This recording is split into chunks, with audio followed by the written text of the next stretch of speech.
जिंदगी में इतना बड़ा काम करो कि तुम्हारी चिता की हर एक लकड़ी बोल उठे। धन्य हूँ मैं जो इस महान इंसान के साथ अपना अंतिम सांस ले रहा हूँ। कुछ बड़ा करो यार। चाहते हो ना बड़ा करना, चाहते हो ना सक्सेस होना, चाहते हो ना कुछ महान लोगों की लिस्ट में आना, तो फिर किताब से दोस्ती कर लो। यकीन मानो तुम्हारी आखिरी सांस तक साथ निभाएगी।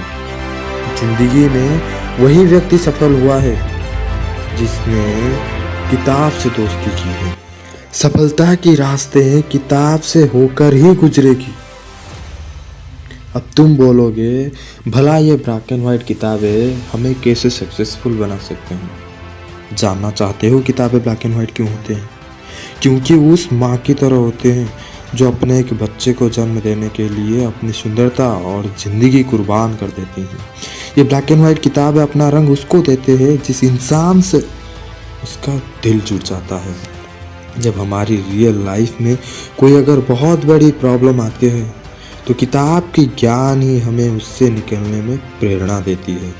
किताब जितना वफादार कोई नहीं होता।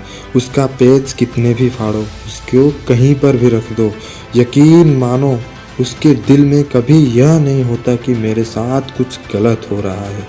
वो फिर भी अपना गुण नहीं छोड़ती, वो ज्ञान देती रहती है जब तक कि लेने वालों का दिल हरा ना हो जाए, जब तक कि किताब की बाहों में उसको नींद ना आ जाए।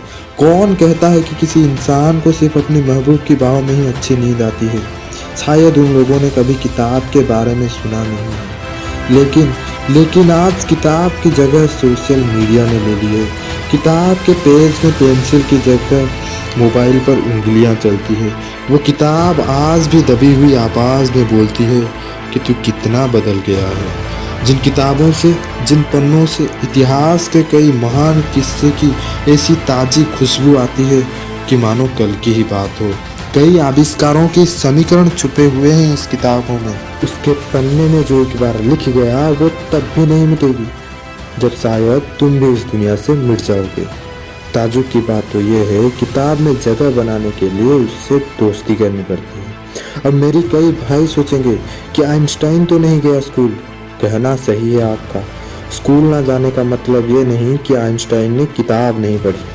अब्राहम लिंकन जो अमेरिका के राष्ट्रपति बने, वो पड़ोसियों से किताबें उधार मांग कर लेते थे।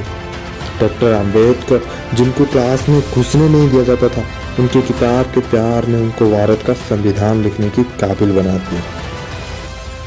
अब सोचते हैं पढ़ना क्यों है। बहुत सारे लोग नौकरी के लिए पढ़ते हैं, पर पढ़ते हुए नौकरी के बारे में सोचना उन किताब के साथ धोखा है जो दिल के कितने साफ है और जिनको तुम नौकरियों के स्वार्थ के लिए पढ़ रहे हो। अगर पढ़ना है तो ज्ञान हासिल करने के लिए पढ़ो।